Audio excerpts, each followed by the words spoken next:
Born here in Moscow, left Moscow when I was 16, 17 to go to study fashion in London and then in New York.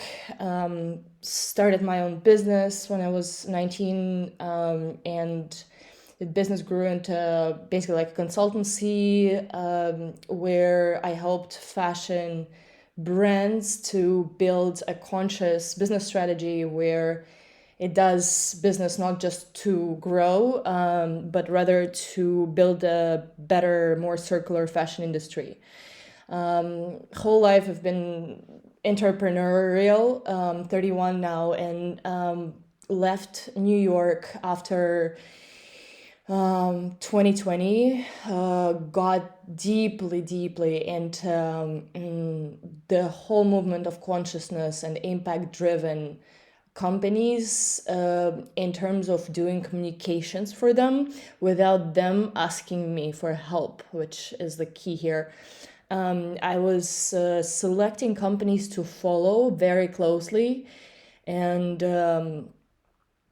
pushed a lot of buttons there actually.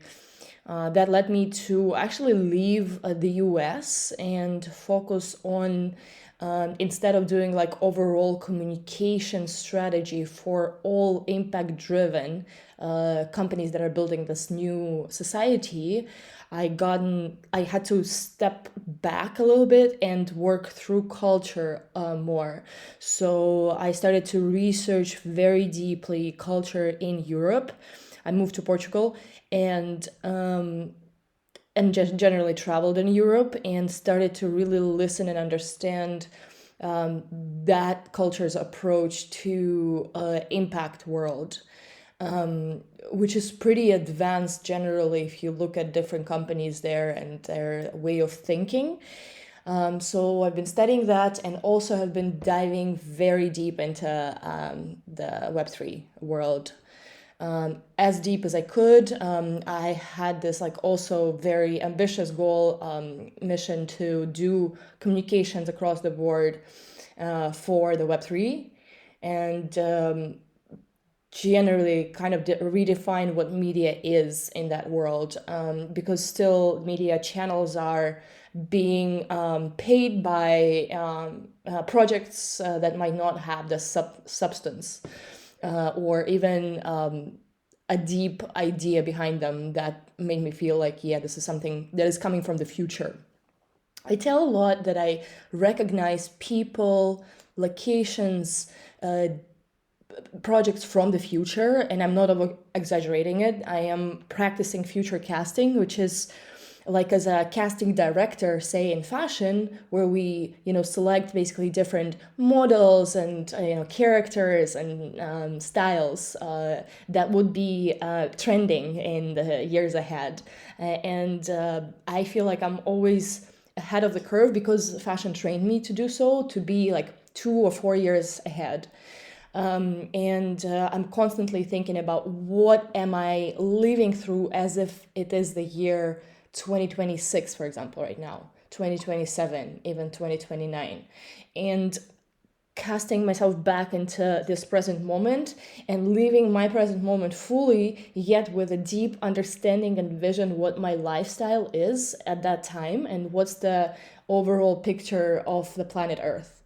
And for example, 2020 was a time of like deep transformation for us, and now 2 years after, it's a war in my country.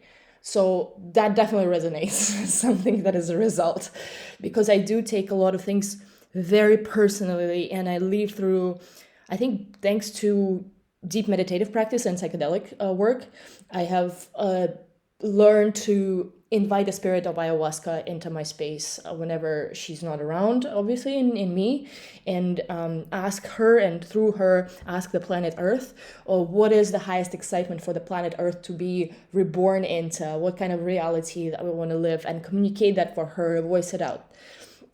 So that's that. And I believe that blockchain technology is a spiritual technology if we learn to see it that way, and if we learn to really tell apart which projects have the substance that of impact and not just to make money, which are there. And for the past also 2 years, I've been traveling a lot. As soon as the travels were available, I was traveling to different conferences in the Web3 world who, in order to meet people in person, those that are representing certain projects, and connect with people one-on-one instead of reading about them on the internet or even connecting in digital. So my preference was to be in a one-on-one setting. And I work with people through touch.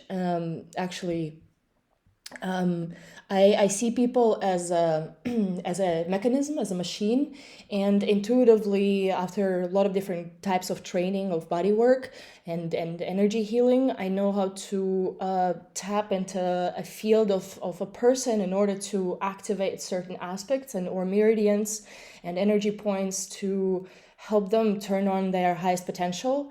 So that's been like my work. Everything else feels less important right now. Is I when I come into a field with one person in physical, and I spent like 2.5, 3 hours with them, just touching their body and sometimes communicating and asking them questions, doing like talk therapy.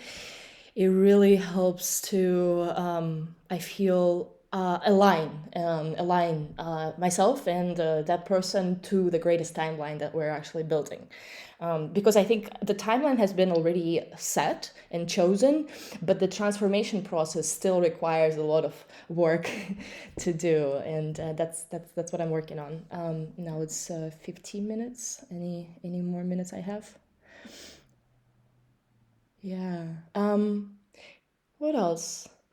Yeah, going to Portugal in order to continue working with the Web3 crew. A lot of founders, startup people have joined Portugal as a place to meet, as like it's this meeting spot, and really looking forward to that. And from the perspective of Metaslavia, it's basically a concept of a country that is basically a whole world in a way, where there are different tribes, because the shift of the earth will happen, and there will be a lot to come in terms of the natural disasters, and we'll have to also prepare to bring people in, just like the Atlantis times, to bring people into the safe spaces for us to continue the human race in actual diverse way. And yeah, this is a big one. I don't want to dive too deep into that so early, but kind of like planning out infrastructure for people to move to the places where we'll be on top of the like not on top, but like they wouldn't be washed over by the raising ocean level in our lifetime. Thank you. Yeah, thanks for letting me You're share. welcome. Good job. Wow. Okay. Thank you both. Trying to figure out how to follow that. I think for me, it's really interesting, and I'm inspired by what the two of you are working on, because from my perspective and my lens, especially as a coach, I'm very human centric and people centric, and essentially I'm a leadership coach. And so something that was mentioned by Kyle is the stage that I'm at in my journey is that I have my small coaching practice. I've been doing it since 2016, but because of certain family responsibilities and some ways I've kind of had to pivot from my original vision, I'm currently balancing doing my own thing with also being employed by other companies where I'm fortunate that their mission aligns with mine, but it's not the same as, fully leaning into that entrepreneurial spirit. And so that's where I am, sort of that crossroads of feeling comfortable at this point, but I'm ready for more. And I know in my heart, I want to be devoting all of my time and energy and passion and motivation to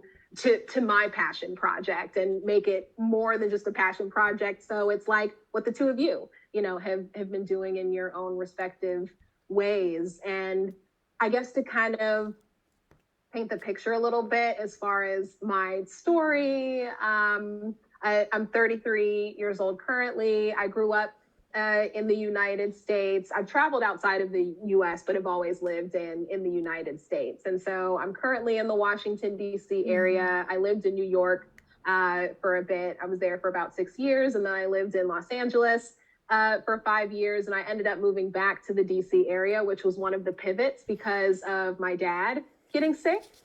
He's a cancer survivor, and he also has multiple sclerosis, and so I'm a caregiver for him. And so that completely shifted what I was working toward. And kind of since that point, I've kind of trying to find ways to balance, I guess you could say, the responsibility and that feeling of not wanting to take too much of a risk, but then also just feeling like, ooh, I really feel like I'm holding something back here.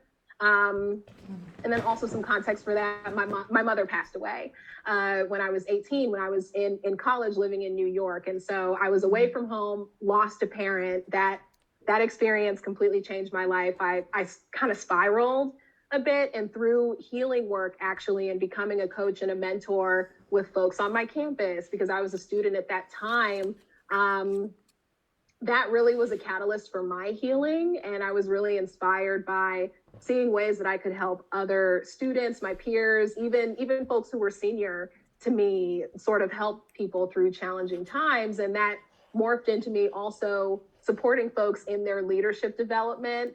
And that ended up really turning into a mission and a vision for me, because I found my passion for coaching and mentoring, and also just the healing component of all of that.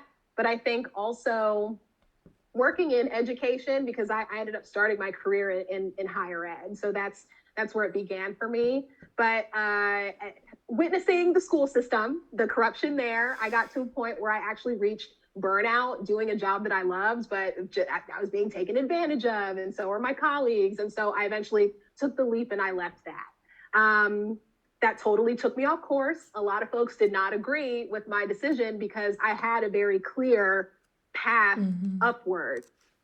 But for me, it wasn't necessarily the title that I was looking for. I just loved the work that I was doing. And that's how I've always been kind of different from folks just in my environment and in my atmosphere. I just want to do what I love.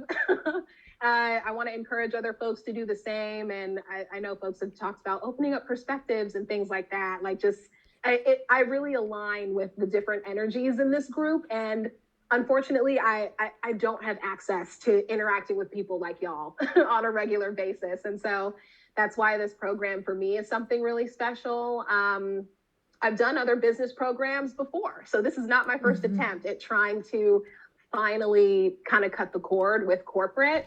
But the other programs that I've done, they haven't been like this one. And so it's been larger groups. It's been a bit more focused kind of on a corporate approach to being an entrepreneur. And it didn't quite align with my values. And the fact that I'm also interested in energy healing and things like that. And I'm a tarot card reader and like sort of those esoteric things.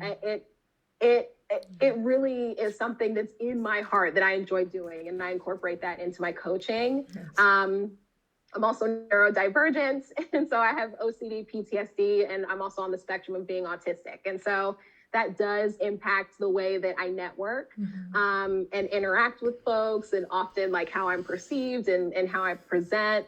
And so that's been an interesting part of my journey, even as a coach for representation. And what I've been kind of running into, especially in the corporate environment, is feeling as though I don't quite fit because of my personality and who I am and the way that I present. And so it's like, okay, like as I'm learning and growing in this, sort of stage in my life, I'm seeing the areas where I haven't been focusing on that, and where I've been sacrificing has been with my own personal and professional mission for myself and the people that I want to serve. And it's been for the sake of family and stability, but I can't keep doing that forever.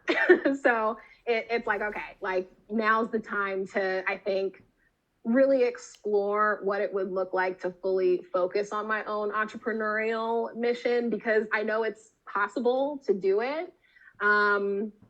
I think the other thing for me, because I know I mentioned kind of the access point and how a group like this, I don't have access to people like y'all on a regular basis. So that's why this is really inspiring, and it's helpful to hear different perspectives and hear about your experience. I think that me being able to see examples and frameworks that's helpful for me to feel a bit better about kind of taking that leap. And so it's interesting when I reflect, because that moment that I was in where I left working for the school system and how scary that was, like I'm feeling that, like it's back at this point now. And so that's how I know, like, okay, it's like this is it, you know, this is just kind of the next step in myself and my mission evolving. And so with being a coach, what I focus on is working with emerging leaders, and it's typically folks who are in their early 20s going into their 30s or so, really around that age range. I think for me, where I felt incredibly lost, and a lot of it was because of the loss that I had experienced and not really having that guidance and kind of finding my way on my own. And so for me, being that resource for folks, especially from underserved communities. So that's something I'm also passionate about.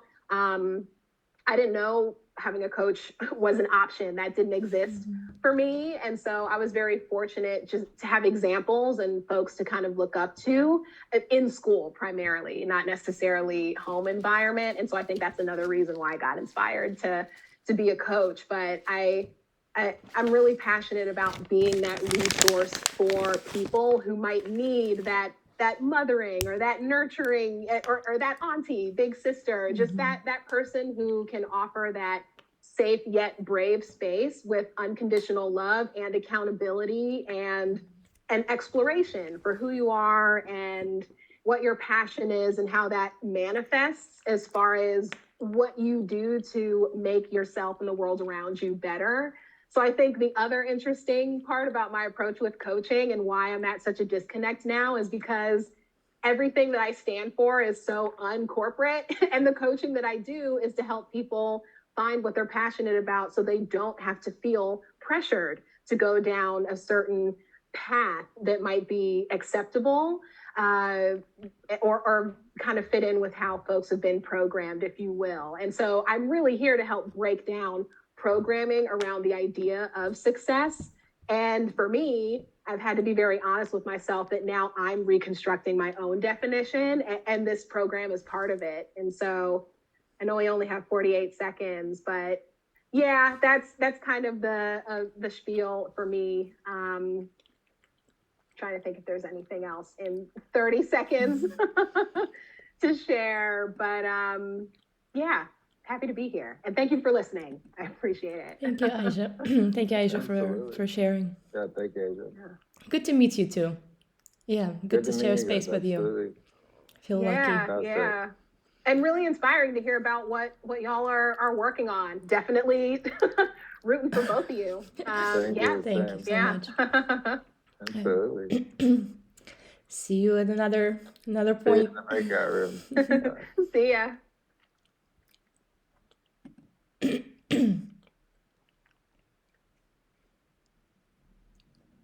Recording in progress. How was that, guys? Yeah. Where's the music coming from? It's all like, oh. Yeah, coming straight from my computer over here. Nice. I was just hanging out, solo dancing while you all were still in the rooms. So it is the top of the hour. I do want to respect everyone's timing. For anyone who has to jump right away, feel free to do so. We will hang out here for another 10 to 15 minutes for everyone who wants to and can stay.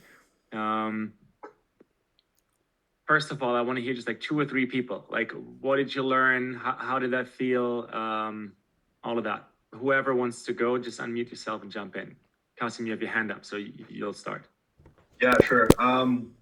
Amazing. Already connecting with such cool people. I was chatting with Kyle, and turns out me and him went to the same school and like had the same sort of experience with the culture there, and that was cool to just kind of share and connect in that regard, and also see that our similarities could also overlap and help each other. I mean, we're both into the Food Network and know what that's like, and at the same time seeking for higher purpose on our day-to-day and find that magic again. And then hearing even Alex's story of finding that passion and then kind of jumping in it and then making it work and then walking away from it with confidence and sovereignty. I really like that sovereignty element. Yeah, beautiful. Thank you.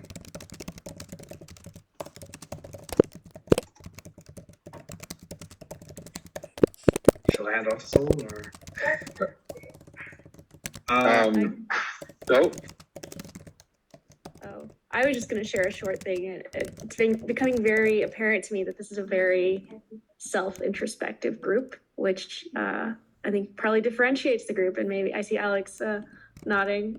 So it's very refreshing. It feels like talking to people where you can already skip like the first year of knowing someone before like thinking you have to explain to someone your whole life philosophy for them to like get it and get you. So yeah, extra excited about this.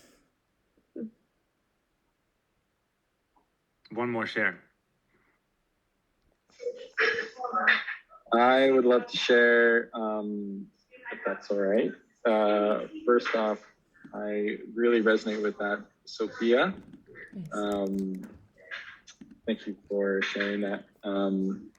Something that had like really clicked when Alex had shared his story was as soon as he had asked himself what he had wanted and was true to himself in pursuing Spanish and that culture, that language, is when the doors really started to open for him.